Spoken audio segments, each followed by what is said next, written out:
constraints. So I'm going to kind of jump to the gun on this. That document right there is dated August 22nd, 1995. This document right here is dated April 21st, 1995. This one is from the federal government via the EPA Region 4. It extols the virtues of this new idea called brownfields initiatives.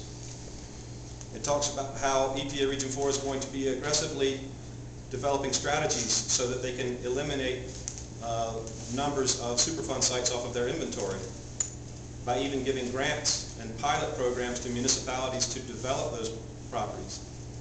This is a letter to CTS Corporation in 1995, which, by the way, had sold their property in 1987. And this letter right here says, this is to notify you that EPA has removed your facility from EPA's computer inventory as a surplus, meaning that they're no longer going to be an active site. They have a green light to develop with this letter. Bold type, it says, this does not indicate that the state has made a similar determination. And then at the bottom it says that it's been CC'd to the state agency. We got this by way of the state agency. What's ironic about this is that this was in August 1995. In April of 1995, the state of North Carolina used EPA's data to reject the developer's bid to come off the state Superfund inventory. The number one reason they referenced, concentrations of 1 to 2 dichloroethylene in sediment in CASDO2, which is a sample location, exceed levels that are believed to pose health risks. That's on the Rice property, and they tested that in 1990. They didn't tell the Rices, and they didn't walk 75 feet to their door and say, I want to make sure that you're not on well water. I want to make sure you're not on spring water. They didn't bother to walk 75 feet. Conclusion number 4 from the state of North Carolina's cancer screening says the Rice family and the Robinson family could have had their health impacted by up to 11 years of exposure to TCE in the drinking water and in the air that they were breathing.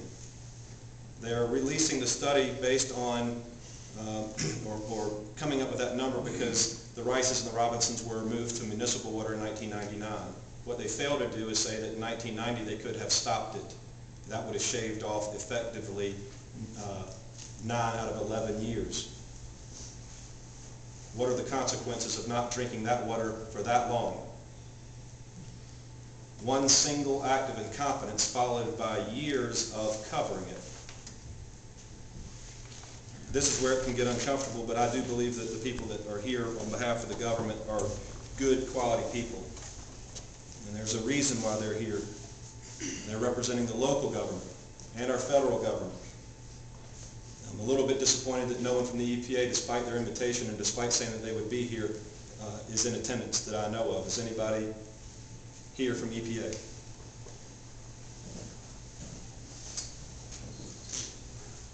Well, I wouldn't want to be here either. But then again, Dave Ogren, who is here, made a phone call in 1987, telling the Buncombe County Health Department that he was concerned about the Rices because the well that they were using, which was driven off of a spring, was contaminated and that they were having health problems. And the reason we know it's 1987 because he said the plant either just had been sold or was about to be sold. It was sold on June 15th, 1987. The state of North Carolina, Pat DeRosa, NC Diener, she filed a memo in 1990 saying that she had gotten a call from the Division of Waste agent Robin Purcell summarizing the conversation that she had had with Dave Ogren. Now, either Robin has some issues with time frames and timeliness because the call was made in 87 and Pat DeRosa's filing a memo in 1990. Incidentally, 1 week later, they're at the Rice property testing in that sediment. And she's writing a memo a week before they're on her property without permission. And then when they get the result, they don't inform the family. So if you take the cancer cluster study from the state of North Carolina and you subtract the years 1987, there is no exposure that would have impacted their lives according to that health study. On that basis alone, you should tear it up. So we're going to stand here tonight and hopefully with a much louder chorus of people demanding that they do their job appropriately.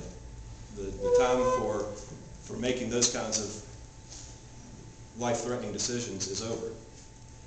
And the question of why are you looking for a second source? The question of why aren't you dealing with the plant where you know there's 40 million pounds of contaminated soil underneath the plant? Where you were warned in 2002, if you do nothing, it's going to get into the groundwater, and when that happens, it's pretty much lights out because there's no way to stop it, really. It gets much more complicated. It doesn't make any sense that you would then go on a wild goose chase and defy your own documents. Then again, when we get to this, because I'm going to show you this, it doesn't make any sense for the site to be shrunk from 57 acres to 9 acres a week after the 2002 document said we got to clean it up now, immediately, unless you're trying to hide something. And I'm going to tell you right now that I asked Don Rigger personally in a meeting, is that your handwriting, Don? Are you the one that changed the document? Did you shrink it from 57 acres to 9 acres? You might want to tell me who Don Rigger is. Don Rigger. I think I said briefly that he was the project manager in 1999, and he said that he didn't remember how long he'd been on site. I told him I can give you the quotes from the newspaper that put you there on August 25th, 1999. Now I can put him there with his own documents because he was the project manager receiving the reports. So what happens if the EPA Region 4 gives a green light to developers who then turn around and build a $30 million housing development on a toxic waste site, and then when they find out that they've made a big mistake because 4 years later the rice property turns up contaminated, you know what they did to the rices? They created a new super fund, and they gave that super fund the Rice family address.